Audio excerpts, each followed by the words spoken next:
Do I want to sell my soul to make millions of dollars, or do I want to do the right thing? I wish that we received more respect from Black male leaders, and that's not really happening right now. We will not succeed if we don't collaborate. We will not succeed if we don't communicate, spread the word. If God puts an idea on your lap, move with it. Don't sit, don't overthink, don't wait until you're ready. Get up and go.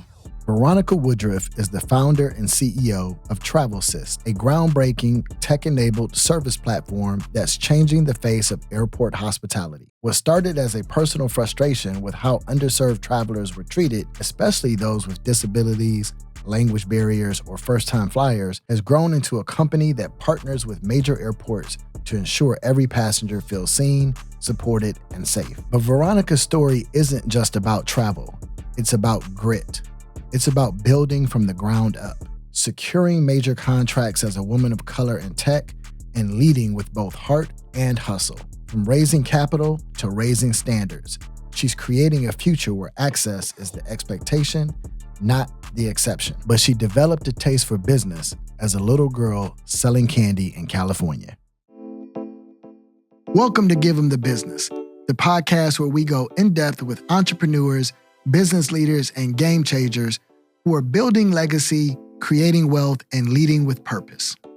On today's episode, we have Veronica Woodruff, founder of Travelsist. If you're enjoying this conversation, please take a second to subscribe and share it with your inner circle. That's how we grow, support each other, and create generational wealth. Welcome to another episode of Give 'Em the Business. I'm your host, Troy Evans, and on today's episode, we have the founder of Travelsist, Miss Veronica Woodruff. How are you doing today? I'm doing well, thank you. Great. Well, I'm happy to have you on the podcast. We've been exchanging conversations for a little while now, and I found that your company, Travelsist, to be very interesting and wanted to learn a little bit more about you and it. But on Give 'Em the Business, we always start at the beginning, and the beginning for you took place in California. Tell me a little bit about your experience growing up. Yeah, well, one, thanks for having me, Troy, and I'd love to tell you a little bit more about myself and Travelsist. So, born and raised in Southern California, grew up the youngest out of 3 girls. My dad was amazing. I like to say he was a living giant, and he raised me pretty well. You know, I think if he were alive today, he would be proud. I became an entrepreneur at a very early age. I was 7 years old, and I remember selling candy at school. And I remember my dad taking me to Smart and Final then. I think there was a Costco, but at that time we went to Smart and Final, and I would get boxes of candy and I would go and sell it. But it started off before I used to be, the number one fundraiser at my school. The number one, student that sold the most chocolate bars at my school. And so I decided to sell candy of my own. And I used to come back making probably $100 a day. And I remember my dad being very straightforward with me. He was like, you're going to have to pay gas. You're going to have to, pay for my time taking you. And he didn't really charge me, very much. He would say, oh, you can go buy me, a hamburger somewhere, a cheeseburger at In-N-Out. But that was the start of my journey in entrepreneurship. That is amazing. I love that foundation. I have a daughter as well, and 2 boys, and I'm constantly thinking about how to get them into entrepreneurship and at least that mindset, right? And you're telling me that your dad recognized in you your sales ability, which you got to be a good salesperson if you want to be a successful entrepreneur. At some point, you're going to have to convince somebody to believe in you or your product. But then at 7 years old, you're making $100 a day. With inflation adjusted, you might have been a millionaire back then. Yeah, maybe. I think I didn't have the right price point back then, but, I was definitely striving just to, get what I needed to get by, or, I didn't like asking people for things besides purchasing whatever I was selling. I love that. And so You're one of three daughters in Southern California, getting an early exposure to sales. And so did you know at that point in time that you would one day want to become an entrepreneur? No, I don't think so. Like, I just knew I wasn't afraid to ask people for things. So also, I grew up Jehovah's Witness, and everyone knows, like, that religion is known for knocking on doors, and speaking to strangers and witnessing to them, and I don't think I knew what I was doing then, but also at that age, I was also knocking on doors, and I was repeating what I was told to say, because at 7 years old, it's very hard to be a witness of anything because you haven't lived life yet.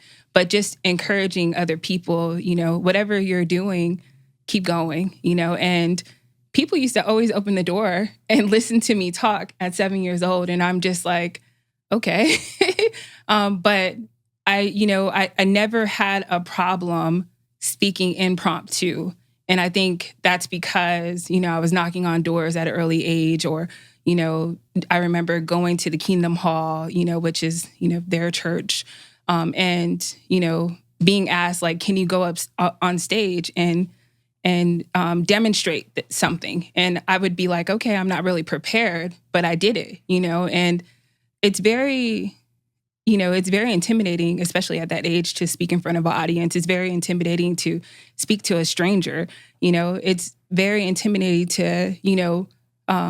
to create an ask to anyone. And if you think about business, that's what business is all about. You have to know what you're asking for, and you have to be confident enough to say it.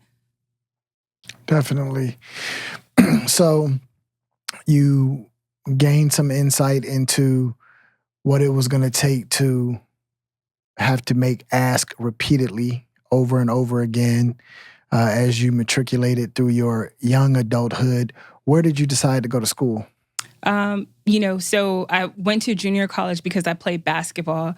My parents, they were middle class, and I was first generation college student. So I was being recruited for basketball, and there was a coach who, he promised me, if you come and play for me, I can get you into a Division I school. So I ended up choosing to go to Cal State Monterey Bay, which is in the central coast of California. It was right after I lost my dad. And so, I was being recruited by a few different HBCUs, but I wasn't ready to just, take that leap and leave California. I wanted to stay close to my family and my mom.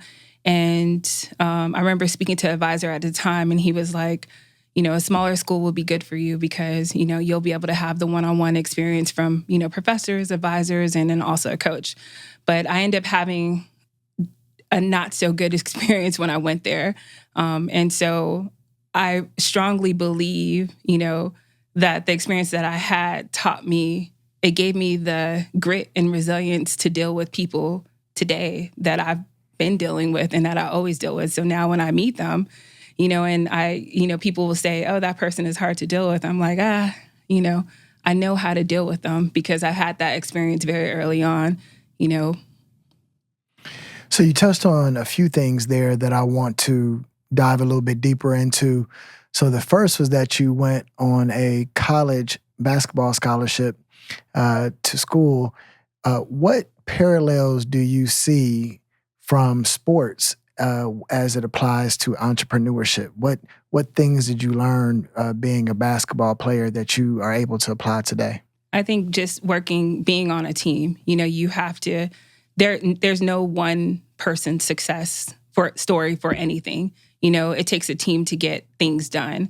And a lot of times you have to make the most of it. So although I went to college on a basketball scholarship, I ended up getting a scholarship from LULAC. I ended up getting a scholarship from the NAACP.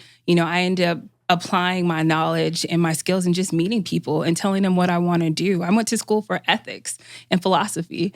And at that time, when I first went to college, I wanted to be a marine biologist. But when I got there, I started learning or taking classes that I thought were interesting.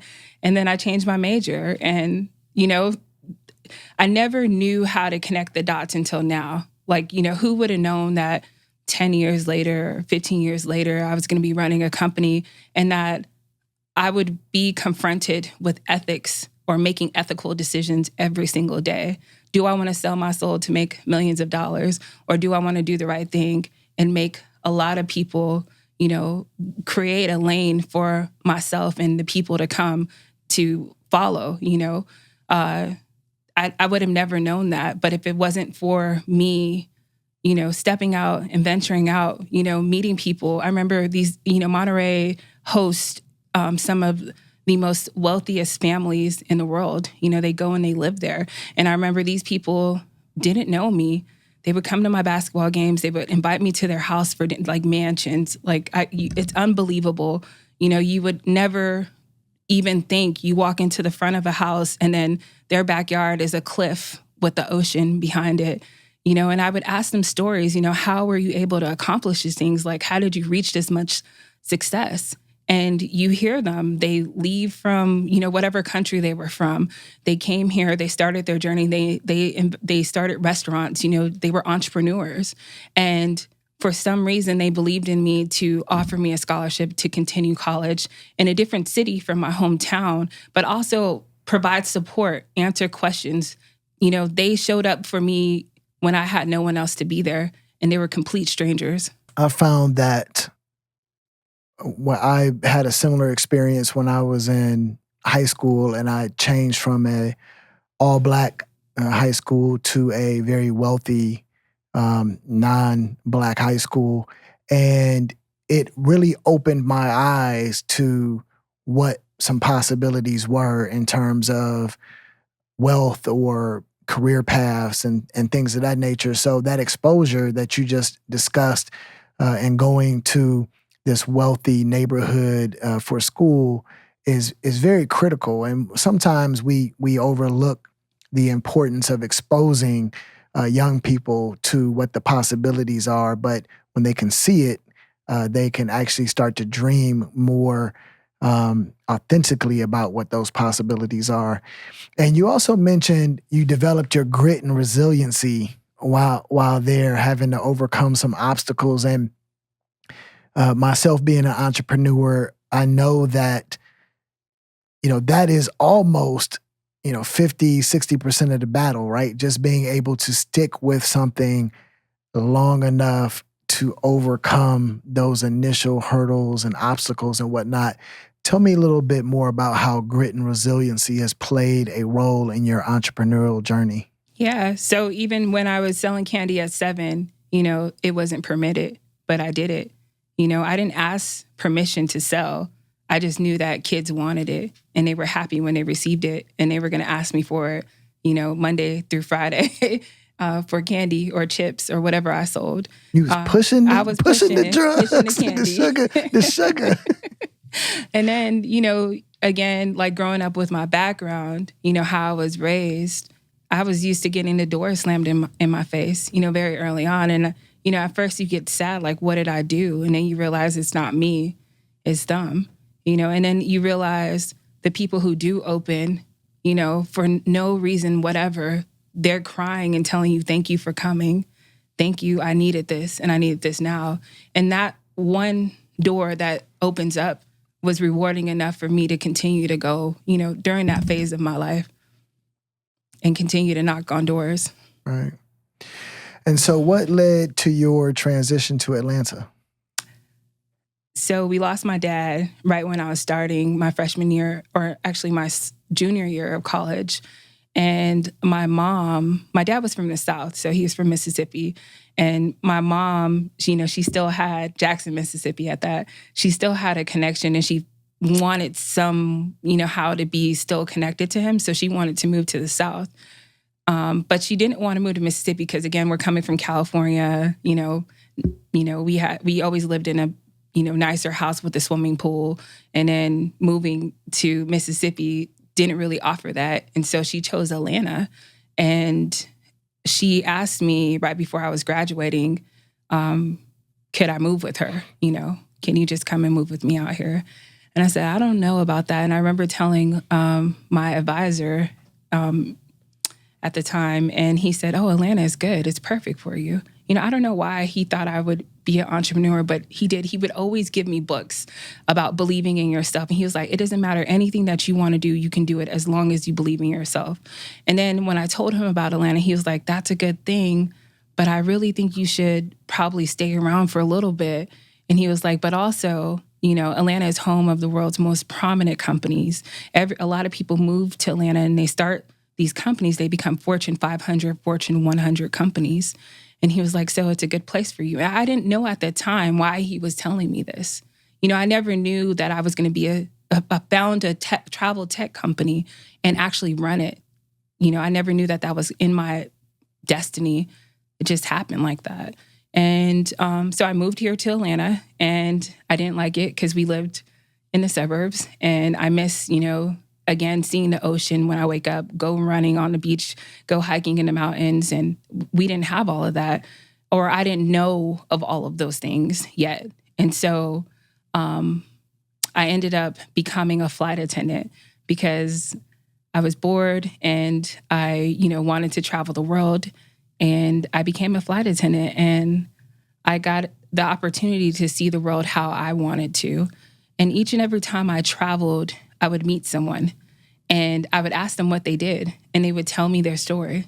And lots of times I was meeting entrepreneurs or marketers, and they would tell me who they work for, what was their story. I had one woman write me a note of everything to do. I remember when I got pregnant, I just was never afraid to ask strangers things. And somehow they weren't afraid to tell me more.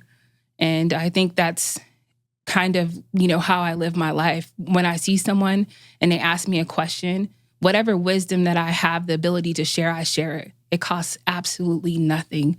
And to me, I believe that that is the best thing that any person, any human being can give to another person.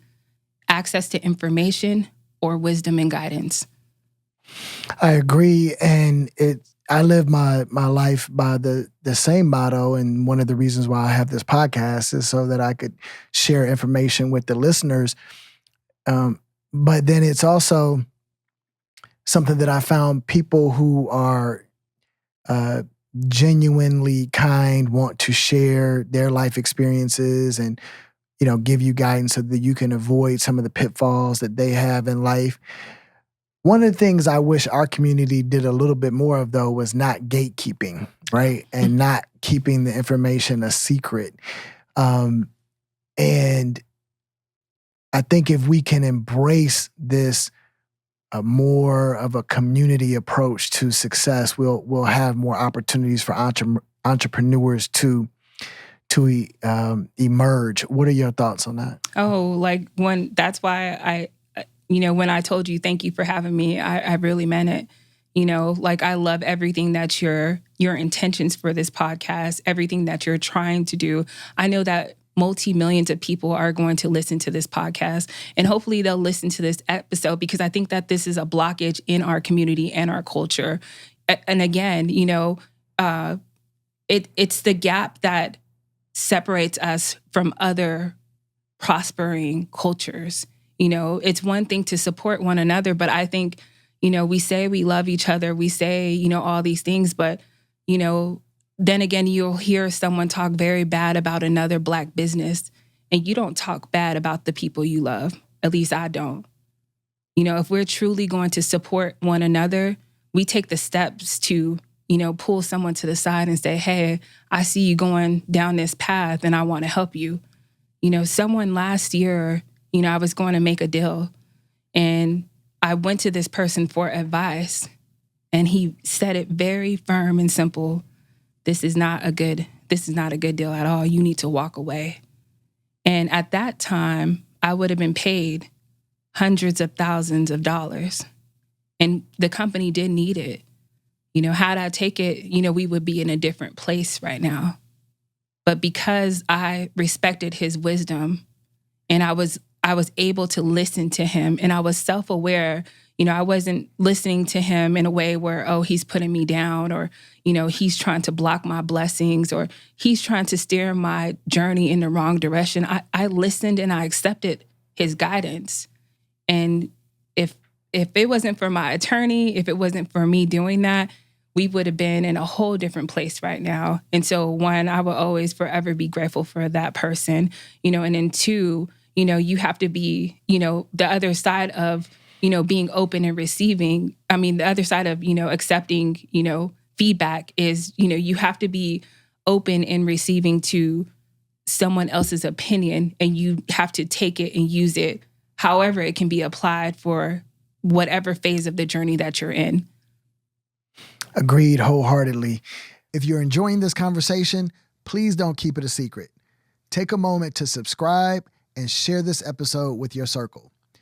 That's how we support each other, and that's how we build wealth. Let's dive a little bit more into your experience as a flight attendant. So did you get any international routes, and were you able to travel globally? Yeah, I travel globally on my own. So me and my girlfriends, I like to say I lived the bachelorette life, So when I wasn't working, we were, in a different country and just meeting people. And, again, like anytime if we were swimming in the ocean and I was next to someone, I would have a whole conversation with someone who was an international trader. He worked, at the stock exchange, and he would tell me his whole story. Like, he would work for 6 months, and then the other 6 months he would build houses in the Dominican Republic or in Cuba. And, just listening to different people's life stories, it helped me curate, my path and what I want, especially what I want from my daughter as a mother, and how we live. I definitely am not living the life that I was raised to live, if that makes sense. It does. So what countries or people stand out to you as far as influencing your path towards entrepreneurship? Yeah, that's a good question. I mean, I think American, our country, our culture is really inspiring, because the people who I know, a lot of them started with nothing, or the experiences that stained my left a good impression in my heart are, things, like Kobe Bryant. He would never have been who he was today if it wasn't for all the people around him, if it wasn't for him accepting, everyone. I know a lot of people might not like Kobe or might have not liked Kobe, but I was a huge fan of Kobe Bryant. Also, you just, I look for wherever I can get motivation or inspiration from, I'm constantly seeking it. I try to find the good in everything. And so, when we traveled to Cuba, or I just came back from Japan, everything is so clean. Everything is so organized. Everyone is so respectful. I didn't see not one person, get into argument with someone else, and that alone is inspiring, I don't think it's necessarily a country or a continent. I think it's just, finding little things, little patterns, little systems that, are remarkable, and then just applying it to myself and applying it to, the way I do business or my company, my employees, and, in inspiring them, because when you have employees, you got to inspire them every single day, especially when you have a startup, you have to continue to inspire them to, to work for you, or to, to respect the vision, to keep going, to do their best. It takes a lot of motivation. It takes a lot of things more beyond just a paycheck to get an employee to be a good employee. And what was the problem that you noticed while working in the airline industry that gave you the aha moment of, oh, there's a business opportunity here? Yeah. So before, this one particular day I was traveling with my daughter, I realized there was no dedicated assistance available, and I needed it. I was traveling with her. She was an infant at the time. I had, bags, my stroller, my car seat. And I just remember, walking off the plane, and I see the people coming for people who had disabilities. I see, everyone else, doing whatever they had to do, but there was no one there to assist me and I needed help. And I remember right before I took that trip, a few weeks ago, I had won a hackathon. It was with Amazon and Georgia Pacific. And I remember an investor telling me, he said, you should probably try to solve a problem of your own. And at that time, I was like, okay, what problem do I have? And I started thinking it didn't really make sense. But I remembered it, when I got off the plane, I said, you know what, I'm going to do something about this. And I went back to that same investor and I told him, well, this is what I want to solve. So what should I do? And he directed me to the ATDC at Georgia Tech. And he said, they'll teach you everything you need to know about building an enterprise. And so I went there. And I was always, one of the only, maybe one of two, but most of the times I was the only woman there, woman of color. It was a different environment, I wasn't used to the bro lingo, but what I did was I listened and I learned, I learned how they took risk. I learned how they bet on themselves. I learned how they believed in themselves, and I learned how they always were confident, even though they weren't prepared. Being not prepared didn't stop them from doing anything. They figured it out and they kept going. And sometimes that was a lot different from how I was raised, because I was always raised, to be polished, or to, be your best or look your best. And if it's not right, then don't walk out, And I had to adjust myself. Like, no one has never built what I'm building. No one has ever done this before. I am truly doing something, redefining an industry where this service or these type of service don't even exist. So there's a lot of learning. There's a lot of, being patient. I remember building, or just a couple years ago, especially in the tech ecosystem, when it comes to venture capital, a lot of times the Southeast investors, they like to put pressure on revenue. How much revenue do you have? But how much revenue is really enough? When you're building innovation, innovation takes time.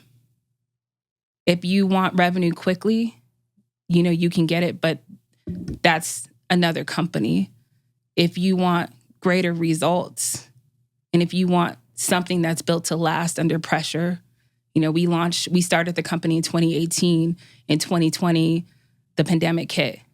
So we were launching something when the government just said, travel, you encourage, Americans that they shouldn't travel. So nobody was traveling. What do? Do you go and hang your company? I had literally an advisor tell me, you can go, you just need to hold on for a little bit. Like, pretty much go hang up your company for a little bit until the world settles itself out. If I would have did that, I would never be here today. I continued to keep going. I started meeting one-on-one with airport leaders. I started meeting with airliners. And then Travelsist, the company, evolved to what it is today. Before, we started off as a B2C solution. Now we're a B2B enterprise software solution. And we're continuing to innovate each and every day, just with AI and how it's growing, the need for human touch, the need for skilled and trained labor, all of those things. It's just, you have to respect like the amount of time that it takes to create something that's built to last. No, I agree with that statement. Alex Hormozy talks a lot about, if you want to build a several $100 million company, you have to build a foundation over several years that's going to allow you to do that. And that normally means delaying revenue for a while. Mm. So you experienced a problem that you wanted to solve, which gave you the idea for Travelsist. And I think that's one of the best ways to come up with a company idea, because you are trying to solve a problem that you're experiencing. And 9 times out of 10, you're not the only one experiencing it. And to be honest with you, I wish you had started it earlier, because I have twins that I could have used some help navigating the airports with, because I definitely developed PTSD traveling with my boys when they were young and could have used some assistance in the airport. But you went to one of the many Atlanta startup incubators that exist, which is one of the nice things about being in Atlanta is there are entities and infrastructure in place in order to allow companies to get a off the ground footing. Tell me, so you started off B2C and now you're more B2B, but tell me the vision for Travelsist and how that process of going from B2C to B2B evolved. Yeah, I mean, it's simple. You know, we had a very niche offering in the beginning, you know, and we went to airport and airline leaders and we pitched our offering and they all came back to, well, can your travel assistants who are 1099 employees, you know, can they push wheelchairs? Can they help with seniors? You know, can they help? You know, they just kept telling us their pain points. And we noticed, okay, if Atlanta is saying this and LAX is saying this, and, you know, all these other industry leaders are saying the same thing, we need to change our product. And so we went back, we did research. You know, I had a team of Harvard interns and also Cornell interns, and I had them do specific research on demographics and the industry. And then I started pitching it, and I started pitching it to investors. And they, you know, this woman, Ariane Simone, she was one of our first investors. She said, I want to invest in you. And then that's how we unlocked venture capital. And so we then use the capital that we raised to build the technology, and then we had to test it. And if you know anything about airports or any private, public sectors, it's very hard to test technology inside of a public sector. So we had to, get support and also find ways to go around it to test our product. Because when you're building something that in an industry, something that they'd never seen before, something that's never been done before in that way. Yes, you can go to an airport, you can request for a wheelchair, but you have to go through several different channels. And yes, there are a lot of legacy suppliers that have been doing this for over 50 years.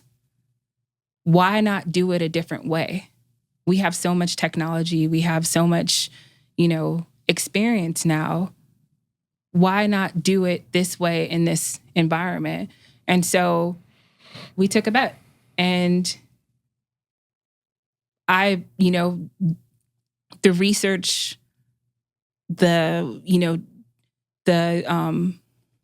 demand, from people, the demand for industry leaders. I was going to all over the world, Singapore, Amsterdam, London, Spain, telling them about Travelsist, telling them what we're going to do, what we're building.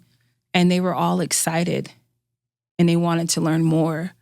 And so that was the feel, it was validation, but it inspired us to critique our offering, to continue to grow it and to continue to keep going, because it wasn't always easy. We didn't receive a lot of support in some places. It was very hard. We had some people that weren't in our favor, that were just mean, very mean, unprofessional, made things hard for us, me in particular.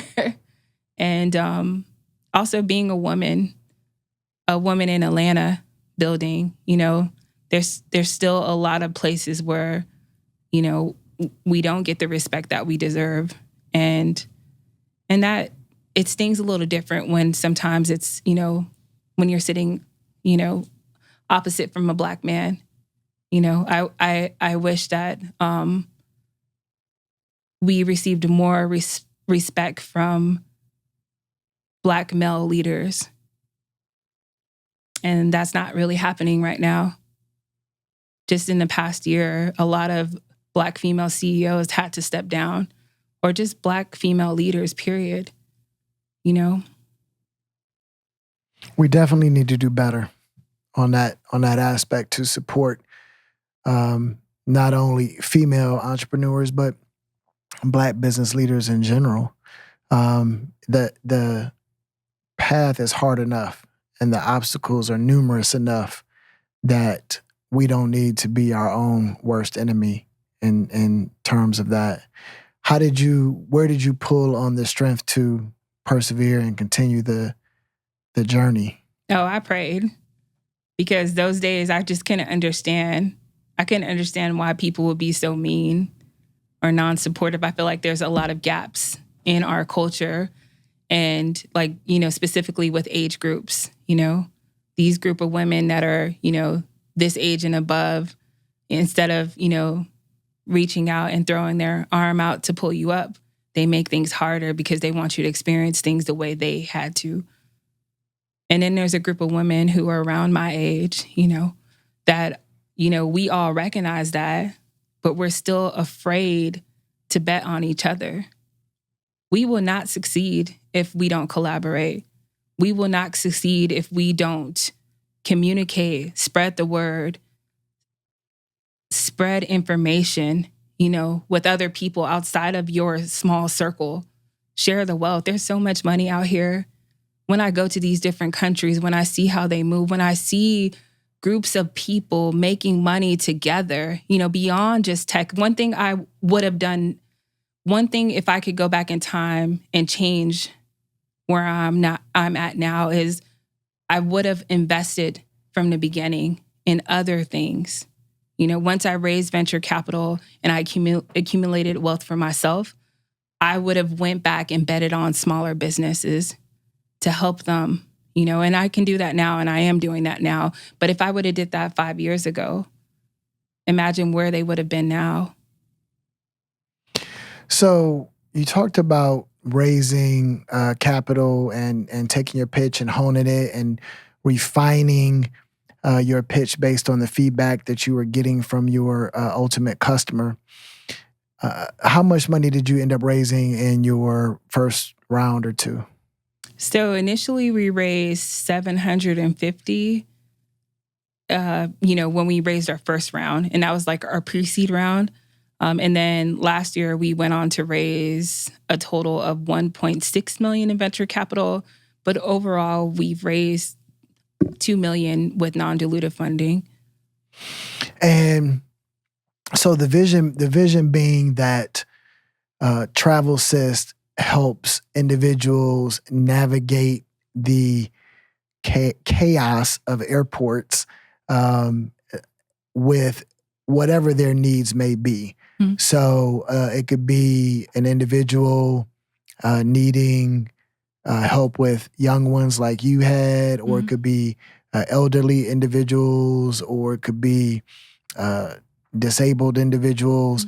And whenever they need help getting from basically the car to the gate, Travelsist steps in and takes care of that problem for them. Yes, but it's the technology that powers that service. So talk to me about that technology. So most times when you're requesting any type of service at the airport, it takes about 45 minutes to request and receive it. Not only that, you have to go through several different channels to even request the assistance. So a lot of times you have to, you know, enter it in your ticket information. And then when you get to the ticketing counter, you have to tell them again. And then you have to go somewhere and wait for the service to actually be rendered. Or if you're flying into a city, you know, you have to do all those steps that I just mentioned and then tell the flight attendant again, and then hope and wait that once the airplane door opens, that someone is going to be there to assist you. And oftentimes they're not. I've witnessed that on many occasions.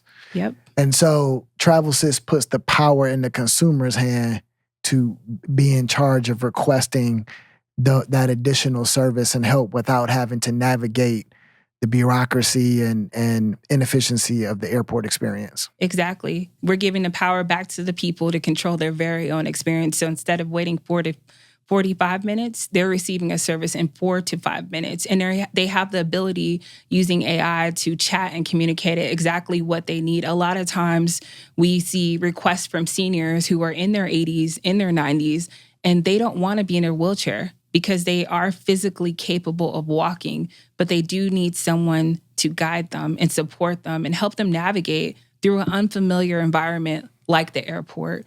And maybe they may need a wheelchair as they're walking through the airport. Maybe they won't, but they want the ability to be able to request and receive services at their own demand. And that's what we provide. What we found is that there's a lot of passengers who need assistance, and it's beyond just mobility.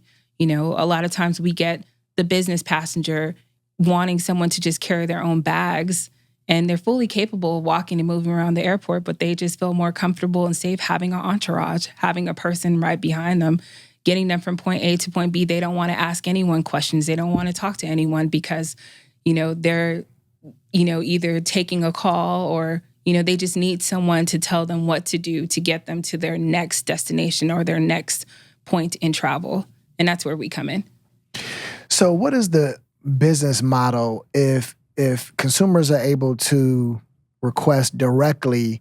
How does Travelsist get compensated? So our model is very simple. We partner with airports and airliners. One of the reasons why is because we help them stay within ACA and ADA compliant. Our services, do assist people with disabilities that fall under ADA. We also are aiding the senior population. So again, we're seeing about 30% of an increase of senior travelers. And a lot of times that demographic, that group of people comes with both mobility and just needs where we come in and we can assist them. So we partner with the airports and the airliners to provide assistance for anyone who is a senior and then also who has a disability and is over the age of 65. We also have another line of services, and this is our VIP services, where a person will come in and they'll pay a flat fee of $150. And that provides up to 3 hours of services for the traveler during the duration of time that they're at the airport. Okay, so that's your B2C model is the flat fee, and that's per instance. So per trip is the $150 flat fee? Yep. And then do you also offer services such as like minor accompaniment from city to city or things of that nature? So we do, not to city. We do at the airports. A lot of times we've received requests for teenagers who may be on a spectrum and they're traveling alone for the first time. And so, or they're traveling alone for the first and second time and their parents just feel more comfortable with them having a concierge system and making sure that they're actually, at the gate and they get on the plane. So a lot of times our concierge are working or messaging the person who booked the services on behalf of another person. So we get a lot of requests for the children of senior parents who are requesting that they have someone meet them or check them in because they don't have time to physically be there to go and check them in at the ticket counter, request for an escort badge and take them to the gate and wait there until their plane actually departs. So instead of that person doing that, they request our services and they know that, one, they're going to get someone who is going to greet them with empathy, take care of their loved one, and get them to the gate.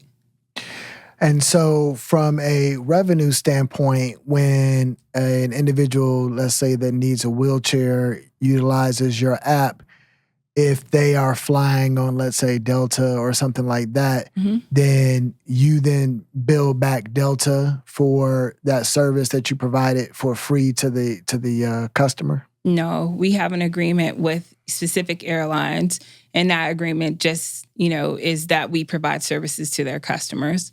Okay. So to any airline that's in the model. So if the airline's not in your model, then they're handling their own services for their customers and whatnot. Yes. Very early on, we tested anyone who would request our services we offered our services free of charge. And that was to test the technology, also to track the time, the amount of time that it took to request and also receive our services. Also, we needed the data to support the demand and where the demands were coming from, who was requesting what and why. And that's something that the technology captures, and we also sell to our partners. And so you are primarily at Atlanta Hartsfield right now, correct? Yes, and we're getting ready to launch in 3 new cities this year. That's exciting. Very exciting. What if anything, are you nervous about in terms of that expansion? We have increasing demand right now. So we have airliners, international airliners requesting to partner. We have airports requesting to partner across the U.S. And what keeps me up is just, having the support to scale at the request of the demand, our current demand. Yeah, that can be a double-edged sword sometimes, right? Mm-hmm. Like you definitely want to serve all of the customers that exist, but if you do it too quickly, it can actually prohibit the business from growing and scaling, right? So you have to do it at the right pace. What is your current staff scenario like right now in terms of employees and contractors and whatnot? So our employee and operating model is very similar to Uber. So when it comes to labor, we don't have lack of people, if that makes sense. Mm-hmm. It's not really that. It's just, the cost to start up in each new city and each new location, it definitely requires a partnership. And, we definitely can do it. And I honestly believe that we'll be able to sustain the demand. It's just we're still looking for the right partners to grow with. And do you have plans so I'm going to assume that those cities are domestic. I may be incorrect, but do you have plans to go international in the near future? Yeah, no, they're right here. So actually this summer we plan on partnering with the international airliner, and I'm really excited about that. I can't wait to tell you more. Well, we would love to get some more information when that happens, and we're going to be wishing you the best. Thank you. When you think about the next 5 years and where you want Travelsist to go, because you started in like 18, so you're 7 years in now, you've raised capital. Most businesses don't make it that long. Yeah. You've got corporate demand at the busiest airport in the world. Mm-hmm. And now you're getting ready to expand. What does the next 5 years look like to you? Definitely want to take this company public or provide an exit. Some of our first investors, they look like you and I, or they invested in funds that invest back in people like you and I. So my goal is to be able to provide returns to all those people who betted on this company. The second thing is just to provide, a lot of my first employees, they have ownership. And I told them they're actually inventors of what we created. I want to be able to return, back, their time and their efforts. And I just really want to create, generational wealth for multiple people. For the listeners who are tuning into this podcast, they just go onto the Apple Store or and download the app. Yeah, so you can go to Apple or Google Play, download the app, request and receive assistance, here in Atlanta, and then we'll be announcing the next few airports in a few months. Also, my goal is for everyone who needs assistance at any airport to be able to request and receive it, powered by Travelsist. I want people all over the world, when they get to an airport, they don't have to ask a stranger or they don't have to try to walk through an airport.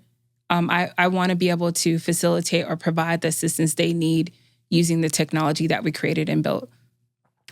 Let me tell you, it's a lot of people in my life that are going to be downloading this app because my nerves can't take the assistance that they need. So I'm going to be sending that your way. Thank you. And I would be happy to support and spread the word.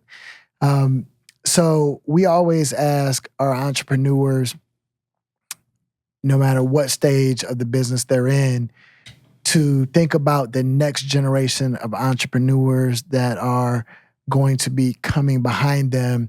And we would like to ask you, what would you say to them to give them the business? If God puts an idea on your lap, move with it.